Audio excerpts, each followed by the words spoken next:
Pour les besoins de l'adaptation cinématographique, certains détails ont dû être changés.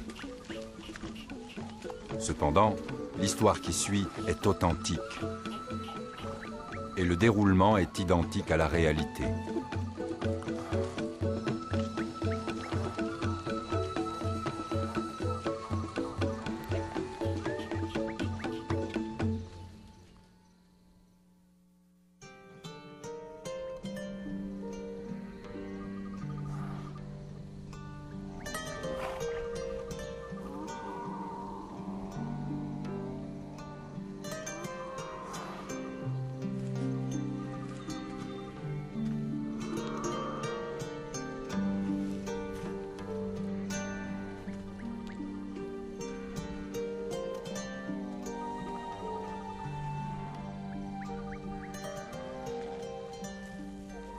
Je fais partie du peuple Fulani, et en accord avec nos coutumes, quand j'étais encore un gamin, j'étais le premier à me lever le matin, car j'étais le plus jeune. J'allais ramasser du bois, je faisais un feu pour le troupeau, car la fumée éloignait les mouches qui n'arrêtaient pas d'ennuyer les animaux. Après, j'allais dire bonjour à mes parents. Ensuite, je prenais une calebasse séchée et j'allais traire les vaches. Quand j'avais fini, je devais relâcher les veaux pour qu'ils retrouvent leur mère. Après, j'assemblais le troupeau et je l'emmenais paître.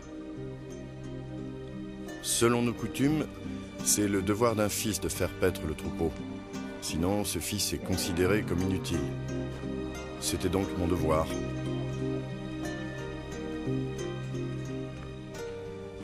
Depuis ma plus tendre enfance, j'aimais beaucoup mon père. Et tout ce que faisait mon père, je voulais le faire aussi. S'il priait, alors je priais aussi avec lui. Tout au fond de mon cœur, je voulais honorer Dieu et mon père de mon mieux. En grandissant, cette volonté de leur plaire devint plus forte.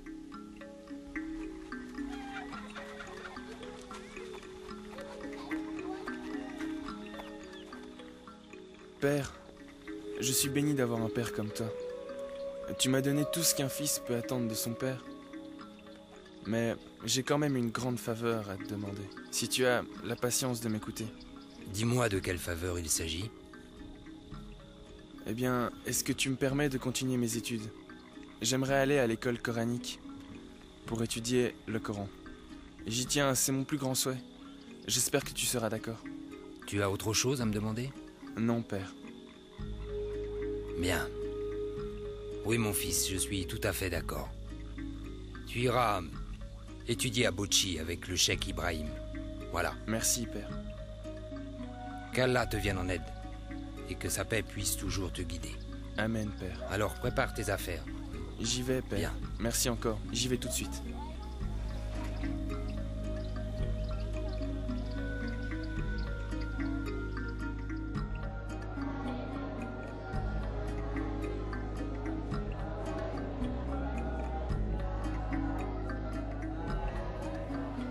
J'ai passé 3 ans à Bochi pour étudier le Coran dans la maison du cheikh.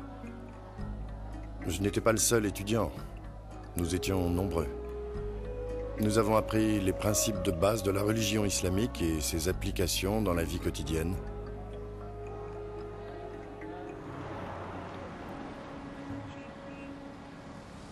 De là, je me suis rendu à Gombe où j'ai encore passé 2 ans à étudier l'islam.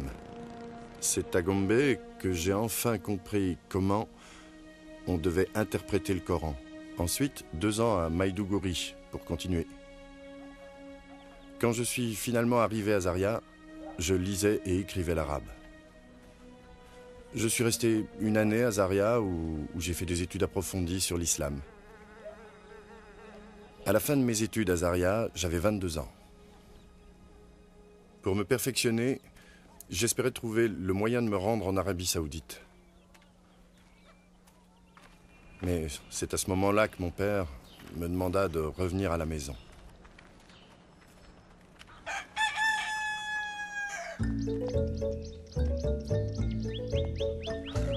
Mon père trouvait que c'était mieux que je reste au village, pendant que nous cherchions les moyens pour m'envoyer étudier en Arabie Saoudite. Et il pensait que je devais me marier avant de partir pour un autre pays.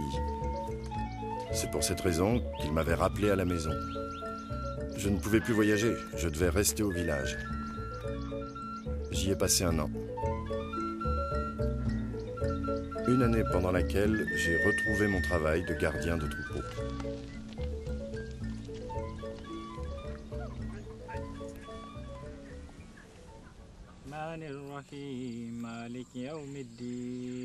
Je suis aussi devenu le chef spirituel et le professeur de notre village. Un soir, en rentrant des pâturages, nous avons récité nos prières du soir. Ensuite, nous nous sommes installés pour dîner. Pendant la conversation, mon père a dit qu'il était ennuyé que je ne sois pas marié. Mais moi, je trouvais qu'il valait mieux que je finisse mes études en Arabie Saoudite avant de me marier. Tu as réfléchi à ce que vont devenir tes femmes? Qu'est-ce que nous allons faire d'elles? Mais père, tu sais bien que je ne suis pas encore marié. Hélas, je le sais. Mais c'est la volonté d'Allah qu'un homme prenne des épouses. Oui, c'est la volonté d'Allah. Alors marie-toi si tu sais que c'est sa volonté. Non, père. Je veux réellement connaître mieux Allah.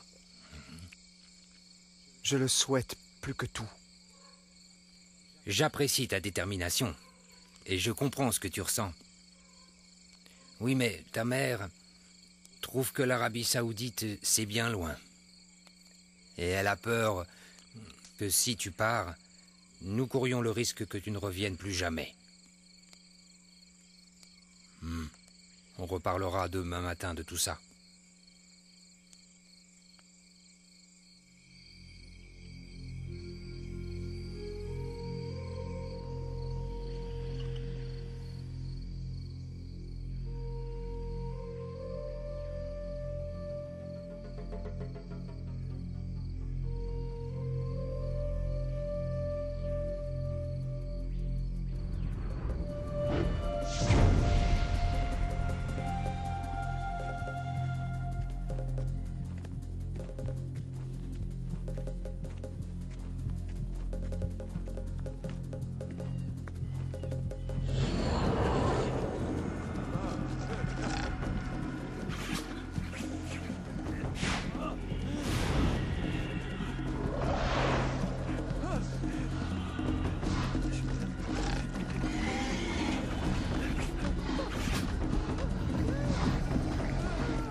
À l'aide! Au secours! Au secours! Oh, oh, oh. Après ce rêve, qui m'avait bouleversé, je ne pouvais plus dormir. Je suis resté assis sans bouger toute la nuit. D'abord, je voulais en parler à mon père, et puis je me suis dit qu'il valait mieux ne pas lui en parler. Ce matin-là, je n'ai rien fait. J'ai pris un peu de repos. Le soir venu, on a récité nos prières, ensuite on a mangé en bavardant comme d'habitude. Et après, toute la famille s'est retirée dans les cases pour dormir. Comme tous les autres, je me suis aussi rendu chez moi.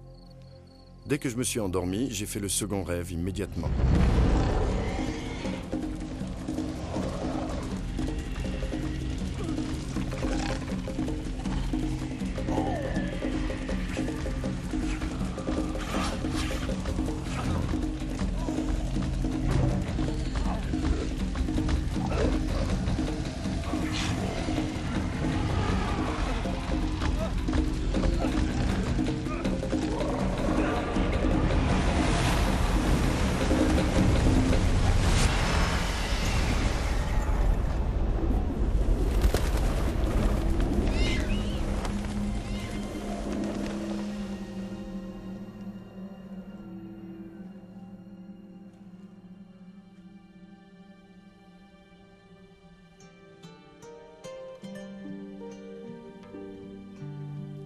Mon fils, que fais-tu ici? Je n'en sais rien. Veux-tu que je te ramène chez toi?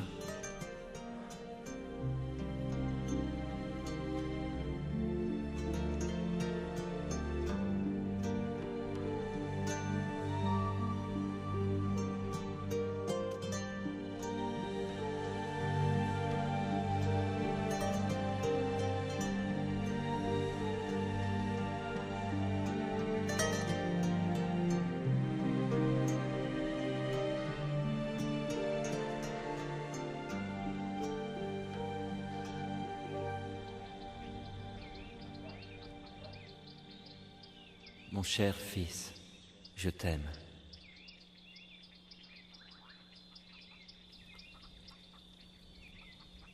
Ce second rêve ne m'a pas effrayé. Je n'ai pas transpiré comme pour le premier. Je me suis seulement demandé, qui est cet homme qui veut me sauver? Qui est cet homme qui essaie de m'expliquer des choses? Et immédiatement, je suis sorti de ma case en me disant qu'il fallait que j'en parle à mon père. Je lui ai raconté mon rêve. Sa réaction fut instantanée. On va chez le sorcier. Va te préparer.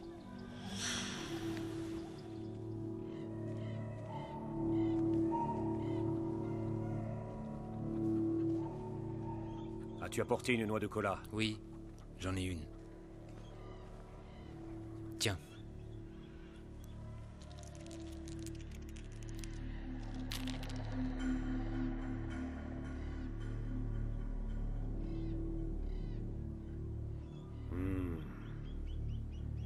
Parle-moi. Parle-moi. Parle-moi.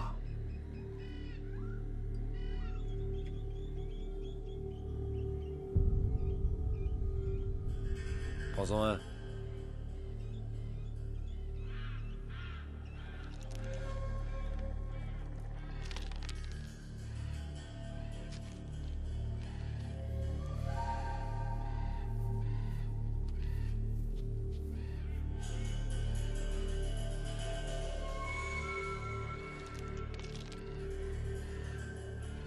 Le père, ton fils est entre les mains de sorcières. Oui. Elles auraient pu le tuer en 2 jours. Heureusement que tu es venu. Avec ces sorcières, je vais passer un marché.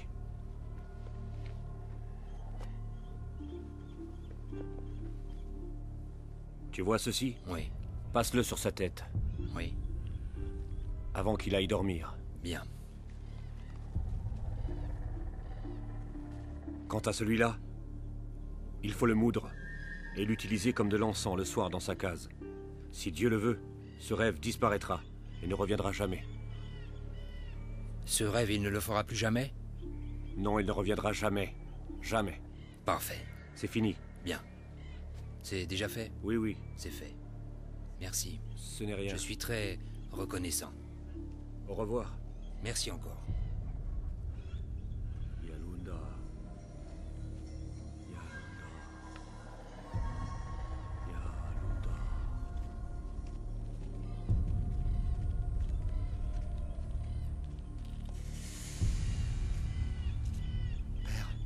Père, Qu'est-ce qu'il y a? j'ai eu un autre rêve. Quel genre de rêve? J'étais sur le point de tomber dans une crevasse quand des esprits malins me sont apparus. Papa!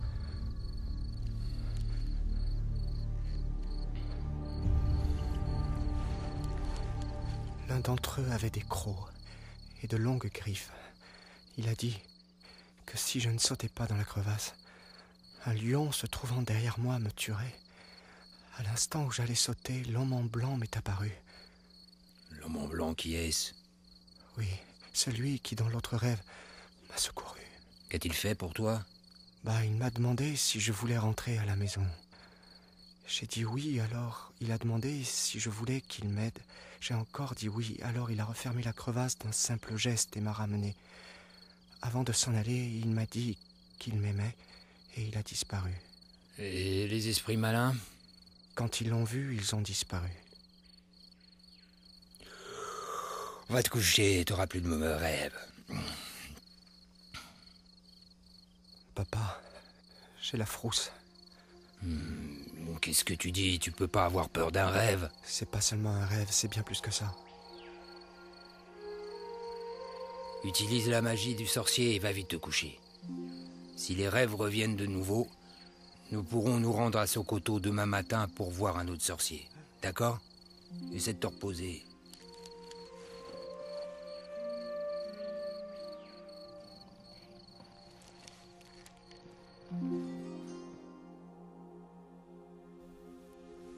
La nuit suivante, j'ai fait un autre rêve, et les 6 nuits qui suivirent aussi. Dans tous ces rêves, l'homme qui portait des tuniques d'un blanc étincelant venait à mon secours et me sauvait chaque fois des mauvais esprits. J'étais en sécurité avec lui. Je sentais qu'il me protégeait. À la fin de chacun des rêves, il répétait toujours la même chose, sans varier. « Je t'aime, mon fils. Je t'aime, mon fils. Je t'aime, mon fils, je t'aime. » J'ai commencé alors à comprendre que l'homme qui était dans mes rêves était le prophète qui, dans le Coran, est connu sous le nom de prophète Isa, et que les chrétiens appellent Jésus, le Messie. Après cela, j'ai eu le dernier rêve. En fait, c'était le 7e rêve.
Dis-moi, qu'est-ce que tu lis, mon fils? Un livre que je ne comprends pas. Tu as besoin que je t'aide à le comprendre? Oui, si vous voulez.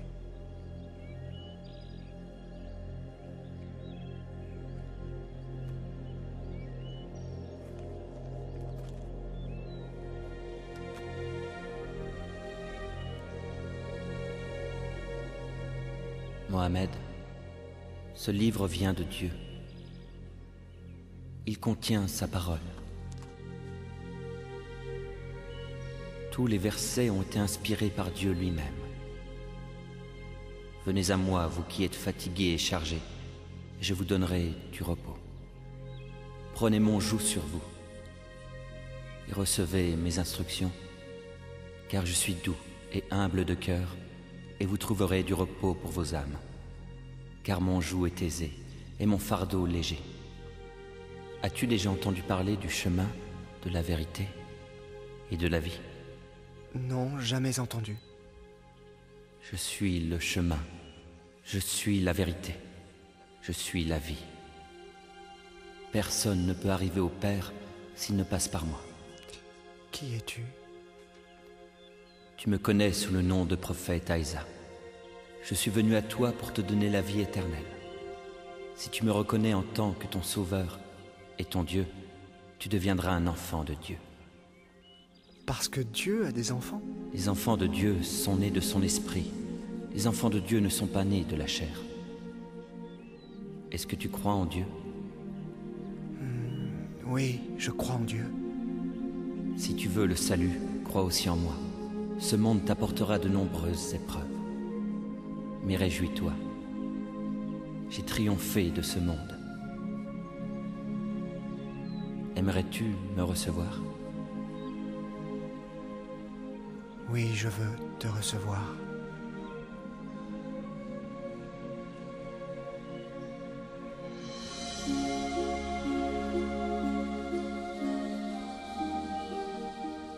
Très tôt ce matin-là, quand je me suis réveillé, j'ai eu l'idée de rendre visite à un chrétien du village voisin, qui s'appelait Jonathan.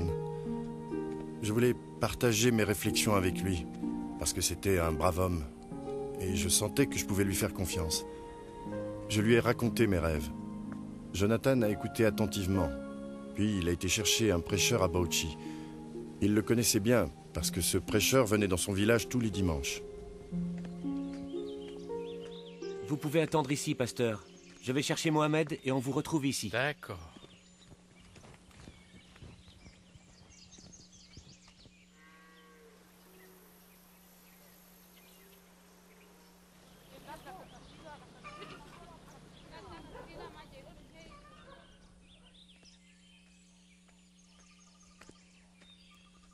Voilà, Tu es de pasteur. retour? C'est bien. Et Mohamed? Il est là. Ah, c'est lui. Oui, je vous présente Mohamed. Bonjour. Pasteur? Approche, sois le bienvenu. Merci, pasteur. Mohamed, Pasteur? tu me parais bien brave. Ton ami Jonathan m'a parlé des rêves que tu fais.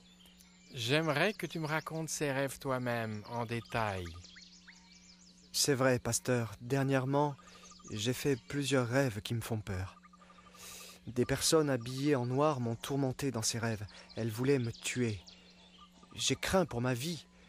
Chaque fois, j'ai été sauvé par un homme vêtu tout en blanc. Il dit que je le connais comme étant Aïsam, mais qu'il est...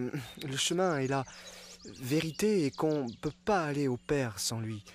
Il m'a aussi demandé de le recevoir. J'ai raconté au pasteur tout ce qui s'était passé dans mes rêves. Tu dois le recevoir dans ton cœur, en tant que Dieu et Sauveur. Il a compris tout de suite que je ne pouvais plus me permettre d'attendre et accepter Jésus comme mon Dieu et mon Sauveur. Es-tu prêt à accepter l'invitation qu'il t'a faite pour le recevoir dans ton cœur? Réfléchis, Mohamed.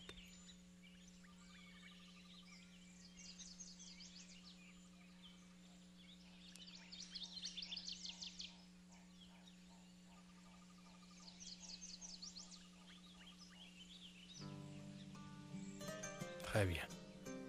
Alors si tu le veux, je vais te guider. Tu verras que Jésus deviendra source de paix en toi. Répète après moi.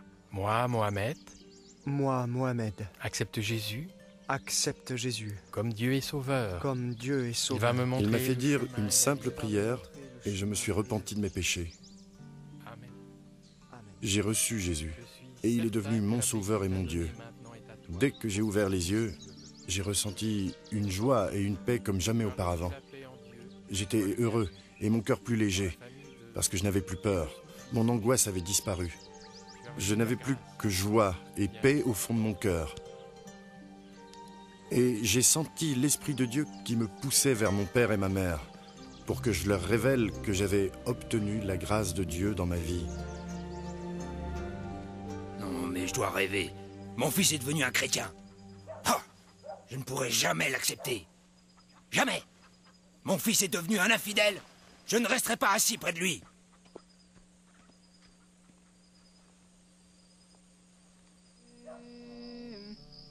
الله أكبر الله سمع الله لمن حمده ربنا الله أكبر الله. Quelques jours après, mon père m'a demandé ce qui m'arrivait, parce qu'il avait remarqué que je lisais la Bible et que je n'allais plus à la mosquée. Il était très en colère contre moi.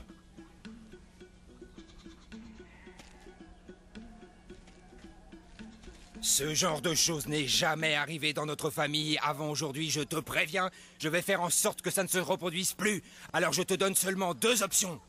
Ou tu renonces à Jésus, ou tu quittes ma maison sans tarder, à tout jamais. Tu es mon père. Tu sais que je t'aime et que j'ai du respect pour toi. Crois-moi, je n'ai pas l'intention de te faire du mal ou te porter préjudice.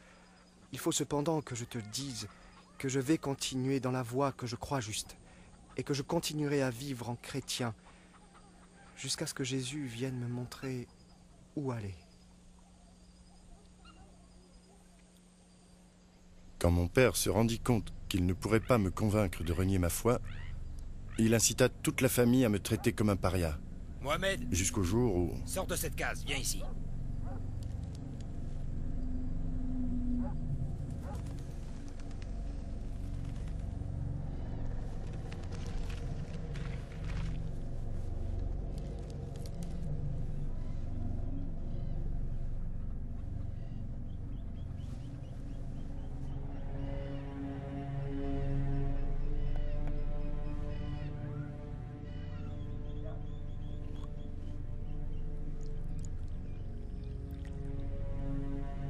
Bois ce liquide. Tu veux vraiment que je boive ce poison? Bois et tais-toi. Est-ce que tu peux m'accorder une faveur? Dis toujours. Je veux prier avant de boire. Non.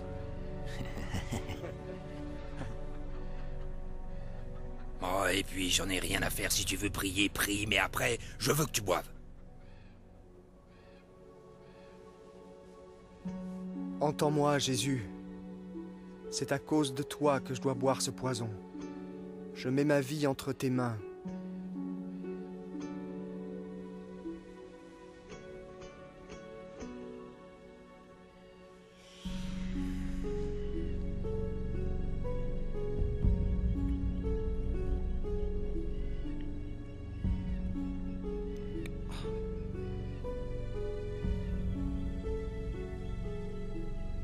Va t'allonger. Mon père et la famille s'étaient réunis et avaient décidé de jeter mon corps dans la rivière dès que je serais mort. Ils attendaient tous ma mort. Je suis entré dans ma case, je me suis allongé et je me suis endormi. Je ne faisais aucune réaction au poison. Beaucoup plus tard, je me suis réveillé et je suis sorti pour aller vomir. Après, je me suis rendormi paisiblement. Tout allait bien. Très tôt, le lendemain matin, j'ai été le premier à saluer mon père, qui fut très contrarié de me voir vivant. Sur le champ, il est allé voir les responsables islamiques pour qu'ils arrêtent les chrétiens qui m'avaient converti. Les juges à qui on avait confié cette affaire ont posé ce verdict: donner la mort au coupable qui s'est converti. Vous connaissez tous le verdict des juges islamiques?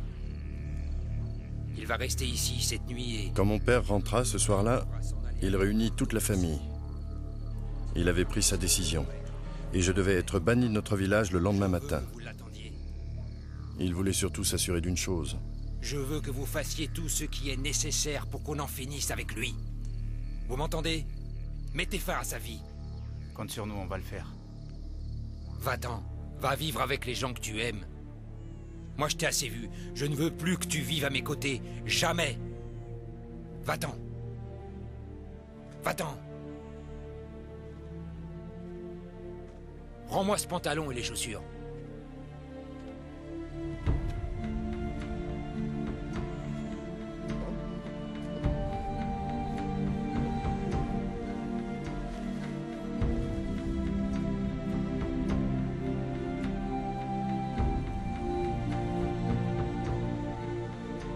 Fiche le camp.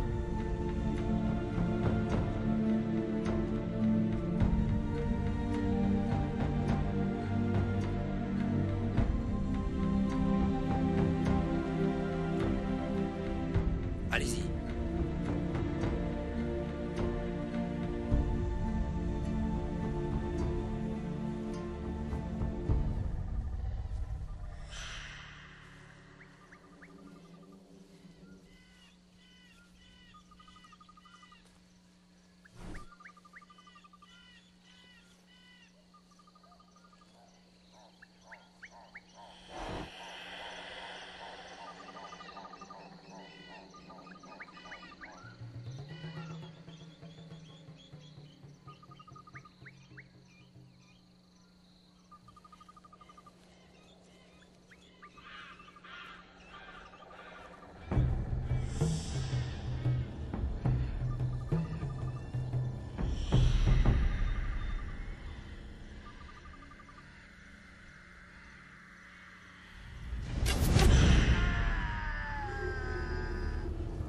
Je me suis écroulé au sol en gémissant. J'avais été transpercé par une flèche au niveau de la hanche. La douleur était vraiment insupportable. Au point que j'en étais presque inconscient, je ne voyais plus rien. Cependant, mon esprit continuait de fonctionner et me disait qu'il fallait enlever cette flèche. Elle devait être empoisonnée, donc si je l'enlevais pas tout de suite, elle finirait par me tuer. Je savais ce que je devais faire, il me fallait juste le courage. Je ne pouvais pas me relever. J'ai tiré sur la flèche et j'ai réussi à la sortir de ma hanche. Mais à ce moment-là, l'hémorragie a commencé. Mais Dieu m'a envoyé un homme du village de Jonathan. Il chassait et se trouvait là par hasard. Cet homme connaissait mon histoire. Il savait que j'avais des ennuis avec mon père et toute la famille. Il m'a aidé à me rendre jusqu'à la piste. Il y passait des voitures assez souvent. Il m'a emmené et attendu au bord de la piste jusqu'à ce qu'une camionnette arrive. D'un geste, il l'a fait arrêter et j'ai été emmené dans une clinique.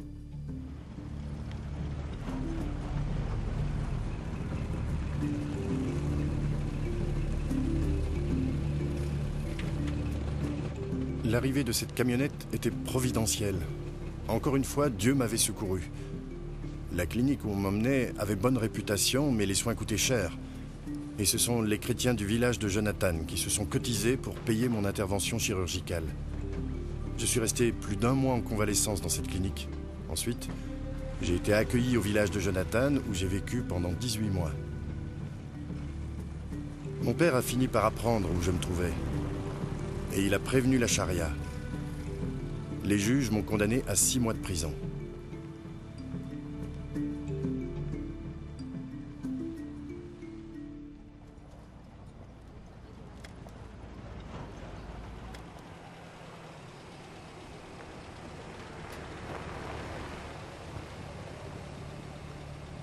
Après 6 mois de détention, j'ai été relâché et escorté dans le village de mon père par la police.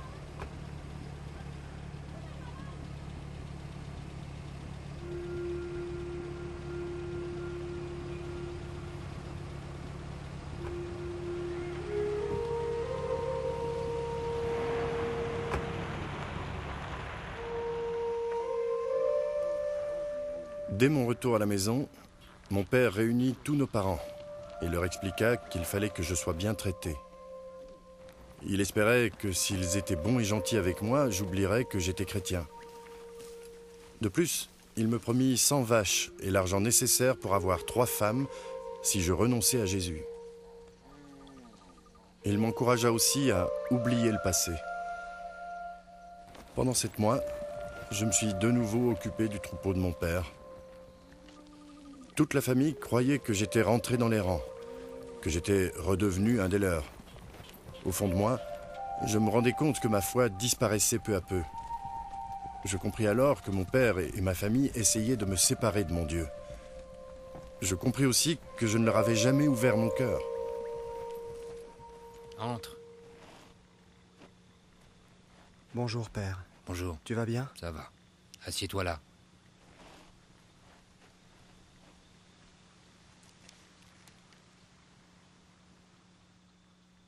Je voudrais te parler de ta fiancée, mon garçon. Tout est organisé, maintenant tout est prêt. Papa, je voudrais te remercier de tout ce que tu as fait pour m'aider. Cependant, j'ai encore besoin que tu fasses une chose pour moi. Dis ce qui te ferait plaisir. Tu l'auras. Papa, je vais te le dire, mais tu ne pourras pas satisfaire ce besoin. Seul Jésus le pourra. Mais qu'est-ce que ton Jésus peut faire que moi je peux pas faire? Vas-y, dis-le-moi. Papa, est-ce que tu peux me donner la vie éternelle?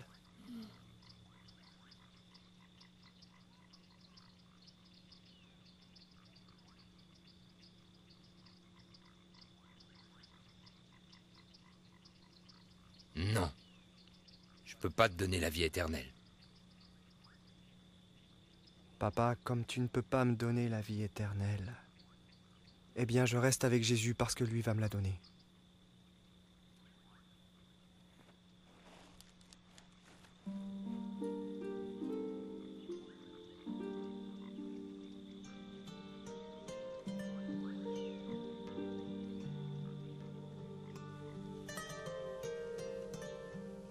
J'ai quitté la maison de mon père et je me suis réfugié chez Jonathan, où j'ai vécu pendant 2 ans.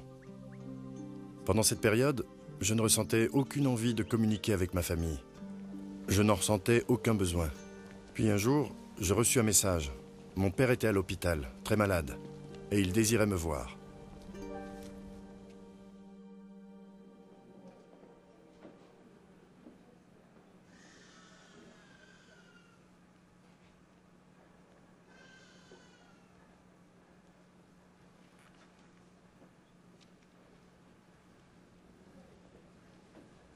Père.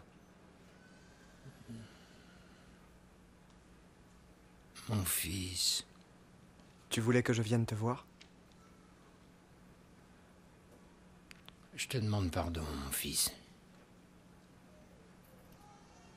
Te pardonner, papa? J'ai bien des torts envers toi. Par ignorance, j'ai mal agi. et tu ne m'as pas jugé.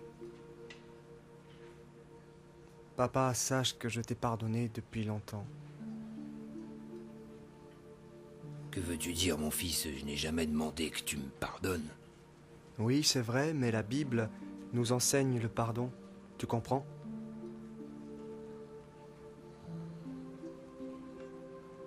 Mon fils, accroche-toi à ton Dieu de toutes tes forces. Si tu veux, il peut aussi être le tien, Père. Mon Dieu? Je ne comprends pas. Qu'est-ce que tu ne comprends pas, Père? Avec tous les péchés que j'ai commis, tu crois qu'il m'acceptera? Il est le Dieu d'amour. Il ne demande qu'une seule chose de toi. Ça coûte combien? Non, ça ne coûte rien. C'est un cadeau. Un cadeau, explique-moi. Grâce à Jésus, qui a racheté nos péchés, il suffit que tu l'acceptes comme ton sauveur et tu auras la vie éternelle. Tu veux bien l'accepter dans ton cœur? Oui, je désire recevoir ce cadeau. Tu veux bien qu'on fasse une prière tous les deux? D'accord. Répète après moi. Oui.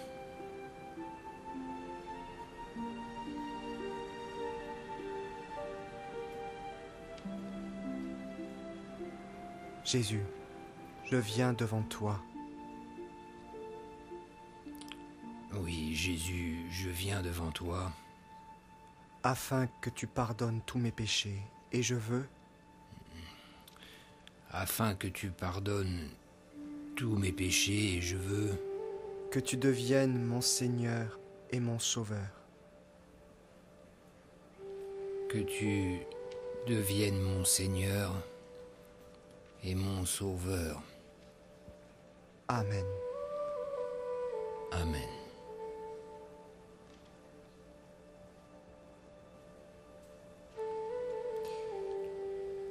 Maintenant, je vais prier pour que tu guérisses. Non, je ne veux pas que tu pries pour ma guérison. Et pourquoi? Je comprends pas. C'est Dieu qui nous guérit ou pas? Mais non, je veux pas être guéri. Je suis prêt à rencontrer celui qui est le Sauveur. Je veux dire Jésus.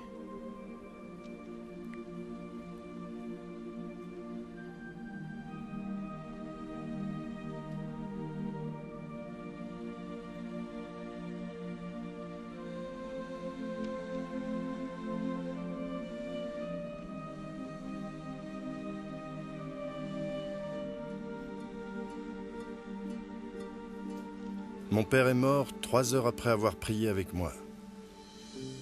Il s'est éteint dans la paix et dans la joie. Parce qu'il savait où il allait et qui il voulait connaître. L'espoir de rencontrer Jésus le fit passer de vie à trépas sans anxiété. Notre réconciliation effaça toutes les douleurs et les peines que nous avions connues. Dieu les fit disparaître. Et toi, mon ami, où en es-tu? Es-tu prêt à recevoir le pardon de tes péchés? Dieu est un Dieu de réconfort et d'espoir, un Dieu fidèle, un Dieu de justice et de vérité. Dieu est le chemin, la vérité et la vie, et c'est par lui que l'on reçoit la vie éternelle. Prépare-toi à le recevoir dans ton cœur. Laisse-le devenir ton Seigneur et ton Sauveur. Es-tu prêt, mon ami, dès aujourd'hui, à te repentir et à le recevoir comme ton Seigneur et Sauveur? Lui, il est prêt et il t'attend. Adresse-toi à lui maintenant. Il prendra soin de tous tes besoins. Il te rendra victorieux dans ta vie. « 」 « 」 « 」 « 」 « 」 « 」 « 」 « 」 « 」 « 」 « 」 « 」 « 」 « 」 « 」 « 」 « 」 « 」 « 」 « 」 « 」 « 」 « 」 « 」 « 」 « 」 « 」 « 」 « 」 « Il est naturel pour des parents de protéger et d'élever ses enfants. Le père de Mohamed n'était pas une exception, mais Mohamed a franchi une frontière. Et à ce moment-là, Mohamed a mérité la mort aux yeux de son père. Il a eu la possibilité d'adjurer, de se rétracter. Il ne put le faire, sa conscience ne lui permit pas. Il savait au fond de lui que l'expérience qu'il avait eue était bien plus qu'un rêve. Nous avons eu une vision totalement différente quand nous comparons la relation entre Mohamed et son père et la relation entre Jésus et Dieu. Le père de Mohamed n'hésita pas à décréter que son fils devait mourir pour ses péchés, surtout que selon lui, Mohamed avait commis le péché le plus grave, celui de choisir un autre Dieu, tandis que Dieu le Père avait décrété que Jésus allait mourir pour les péchés de l'humanité. Vous vous demandez peut-être, Jésus avait-il déplu à son Père en quelque façon? Pas du tout. Dans l'évangile de Matthieu chapitre 3, Dieu a parlé de Jésus, en ces termes. « Celui-ci est mon Fils bien-aimé, en qui j'ai mis toute mon affection. » En fait, durant son ministère sur terre, Jésus n'a jamais fait quoi que ce soit pour déplaire à son Père. Jamais, c'est certain. Pourquoi son Père alors? Je parle maintenant de Dieu. A-t-il voulu que son Fils soit crucifié et qu'il meure sur la croix comme un criminel, couvert d'opprobre et de honte? Comment un Père parfait peut-il abandonner son Fils à une mort aussi abominable que celle de la croix? Un Fils bien-aimé qui toute sa vie n'a rien fait de mal? La seule façon de comprendre, c'est de se référer à la mission du Messie. En effet, Jésus n'est pas venu sur terre pour agir selon sa volonté. Il est venu dans le monde pour accomplir la volonté de son Père. Et la volonté de son Père était que son Fils donne sa vie pour racheter les péchés du monde. Dans l'évangile de Jean, chapitre 3, verset 16, la parole de Dieu nous dit que Dieu a tant aimé le monde qu'il a donné son Fils unique, afin que quiconque croit en lui ne périsse pas, mais qu'il ait la vie éternelle. Et verset 17, Dieu en effet n'a pas envoyé son Fils dans le monde pour juger le monde, mais pour que le monde soit sauvé par lui. Dans le premier épître de Jean, chapitre 4, il nous dit que tout est amour, non pas celui que nous avons pour Dieu, mais celui que Dieu a pour nous. Rappelez-vous qu'il a sacrifié son Fils unique pour nous. Mes amis, Dieu nous a montré le chemin qui mène au paradis. Ce chemin ne passe pas nécessairement par nos bonnes actions ou par des gestes héroïques. Il ne passe pas non plus par un rêve ou une vision. Bien plus que nous l'avons vu, Dieu utilise parfois ce moyen pour nous faire entendre son message. Le chemin vers le salut, c'est la foi, foi en Jésus-Christ. Il a dit, en parlant de lui-même, qu'il était le chemin, la vérité et la vie, et que personne n'arriverait à son Père s'il ne passait par lui. Est-ce que vous avez le désir de plaire à Dieu? Voulez-vous l'assurance d'aller au ciel? Si c'est vraiment ce que vous désirez, alors sachez que c'est aussi ce que Dieu veut pour vous. Prions Dieu tous ensemble maintenant, afin de demander pardon de nos péchés à Dieu et la vie éternelle. Dieu de bonté et d'amour, je suis un pécheur. Je ne peux pas avoir le salut, sauf si le Seigneur Jésus accepte de venir dans mon cœur et me pardonne mes péchés. Amen. Si vous avez fait cette prière du fond de votre cœur, alors Dieu vous a pardonné tous vos péchés. Soyez donc les bienvenus au sein de la famille de Dieu.